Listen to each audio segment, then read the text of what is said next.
So tell us about the 501st Legion. The 501st Legion, we're the premier Star Wars costuming club. We're Lucasfilm recognized. We're a worldwide organization, and we do Star Wars costuming.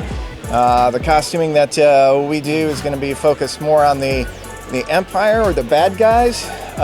So any on-screen characters that you see that's related to the Empire are the costumes that we concentrate on. So tell me a little bit about the costumes and what your standards are to get in. So with our costumes, they got to be movie accurate. They have to be just like you saw on screen. So all of the detailing, all of the costume parts have to be screen accurate. Even like with the bridge crewmen, these guys are mostly background characters, but you still have to have the same amount of pockets. There's a little comm pad window here, small details that you may not see on screen. But things that we have to have for part of our costumes. Going down to like the iconic stormtroopers, you've got to have the correct number of stripes on the helmet, the spacing between the teeth here, correct color on the buttons on here. These are just some of the small details that we look for that really make the costume stand out. So are these all custom made by the individual, or does your organization make them?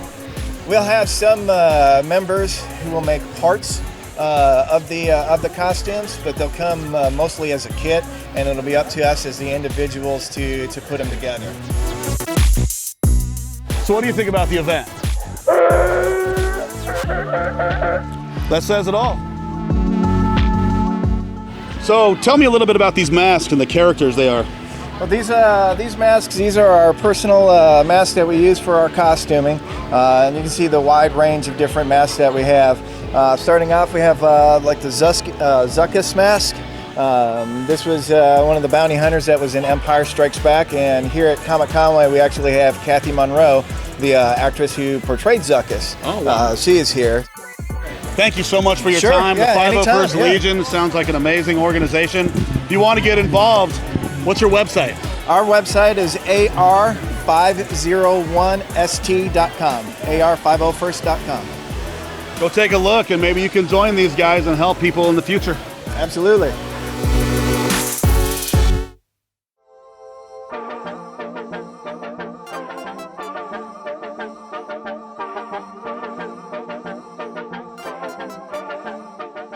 We're here with Kathy Monroe, one of the greatest bounty hunters ever on the Star Wars original trilogy. Yes. Now, you also worked on The Shining. I did, yes. Doctor Who. Yes.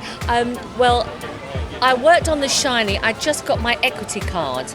Oh. And I was asked, could I do a line? It was just a quick line with Barry Nelson. So I'm one of the hotel guests leaving the hotel. And he's coming down the corridor towards Jack Nicholson, who's sitting on the sofa. And I just pass with another lady and I say, goodbye, Mr. Allman. And that took 2 weeks to film. I got chills. I'm two excited. weeks. Because as you probably know, Stanley Kubrick was a perfectionist, and I was on that film and I kept going back and I couldn't believe my luck because I thought I'd be there maybe 2 days tops. Yeah. So kept going back, and I was a poor student. I was at stage school and it was like wonderful, I just couldn't believe it. Tell me what it was like being on, Empire. Geez, Yeah, Empire is Empire. just, Well, that again is another strange story. I was at a stage school in London, and it was attached to an agency, so we used to go to all these different auditions.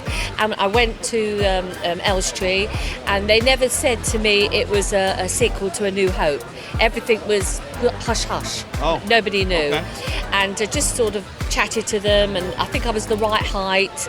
They did say to me, are you claustrophobic? Well, I at the time didn't know what that meant, but I soon did when the mask came out.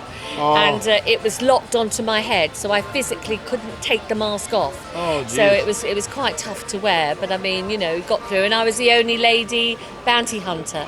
So on that scene, so I had Jeremy and Dave Prowse and all of us there, and lovely Bill was props, doing all the props for us, Right. and it was just amazing. It was just an amazing part of my life, really. And I was only 18, so Oh, wow. yeah, it was something else. So how does it make you feel seeing, because Star Wars is a Yeah. big part of all the Comic-Cons. Oh, and yes, everywhere. ComiConway, everywhere around the world. How does it make you feel knowing that you were part of that very, very proud and very, very humbled, and I've met the most amazing people, and you know, the stories they tell me, they come along with the figures they've had since childhood, and they're like overwhelmed that I'm signing it, and they can't believe it because they've had it up in their attic or under their bed, and they think, oh, I'm going to be here, so they come with their figures, and we sign the posters that they've had for yonks, you know. Yeah. Then I mean, Doctor Who is. Yeah, I mean, that was another funny one, because on the back of Empire, I had my equity card, full equity card, so I could work at the BBC, and that was another one of my first TV jobs. And it was so you imagine you're on a huge budget like Empire, right? And then you're at the BBC with no budget on Doctor Who at all. All the sets were moving. Every time we had to run down a corridor, they were going, "Don't touch the sides," because the whole thing would collapse. I mean, it was that bad, and wow. no money in the production. You know, but it was great fun to compare the two. You know. And I was just lucky. Well, thank you so much for coming and visiting us here in Arkansas, and especially Conway Comic-Con, and have a blessed day. Thank you. Thank you very much. Oh, you're Thank such a you. sweetheart. Oh, thank you.